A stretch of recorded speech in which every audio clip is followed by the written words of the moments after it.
বিসমিল্লাহির রহমানির রহিম। আসসালামু আলাইকুম সুপ্রিয় বন্ধুরা, দি রেইন কুকিং কটেজে সকলকে সাদর অভিনন্দন। কেমন আছেন?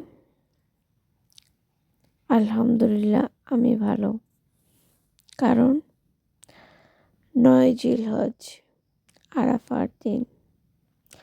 সেদিন ভালো বলাটাও ভালো, তবে যারা আল্লাহর ঘর তাওয়াফ করছে তারা একটু বেশিই ভালো। আল্লাহ যেন আমাদের সকলকে তৌফিক দেয় আল্লাহর ঘরে মেহমান হওয়ার।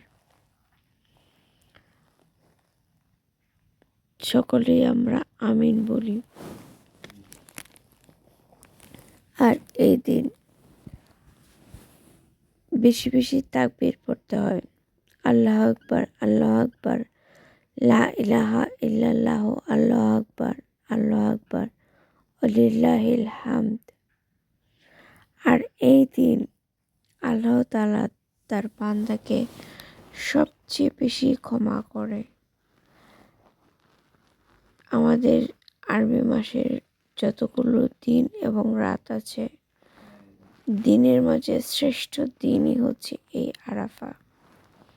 তবে অনেকে বলে থাকেন যে সৌদি আরাফাই আরাফা, তবে আমি যেটুকু জানি বা আমার যেটুকু মনে হয় যে আরবি মাসের হিসাবটা আসলে চাঁদের সাথে, তো এবং সংজ্ঞা অনুসারে 9 জিলহজই হচ্ছে আরাফা। ঠিক আছে, তো আমি মনে করি যে আপনারাও দ্বিমত পোষণ করবেন না। তবে যা হোক, 9 জিলহজের ফজর থেকে 13 জিলহজের আসর পর্যন্ত এই তাকবীর শরীফটা পড়তে হয়।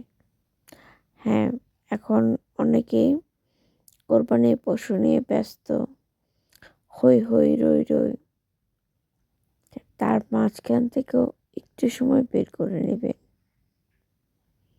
আমরা এই দু একটা লাইন পড়ার আমি মনে করি যে খুব বড় কিছু না। সারাদিন এই গান সেই গান কত গানই গেয়ে ফেলি, কত আজে বাজে কথা বলি, কত ফালতু ফালতু কথা বলি, কত দুষ্টুমি নেকামি করি, কত মজা করি। তো এত কিছু করার সময় কিন্তু আমাদের ঠিকই হয়ে যায়, কিন্তু এই 3টা দিন তাকবীর দেওয়ার মতো সময়কে আমরা রাখতে পারি না, বলেন? আর এই আরাফার দিন রোজা রাখা সবচেয়ে ভালো। আপনারা অনেকেই রাখেন, আমার পরিচিত অনেকেই রাখে। তো এখন সবাই ধর্মকে সহজভাবে গ্রহণ করছে এবং সত্য এবং সততা যাচাই করে মেনটেন করছে। সো আর বলার অপেক্ষা রাখে না যে কোনো ঝুট ঝামেলা আছে, কারণ একটা সময় ছিল যে মানুষ যা শুনতো তাই বিশ্বাস করত। আমিও জীবনে এরকম করেছি, এটা স্বীকার করবো না, কিন্তু এখন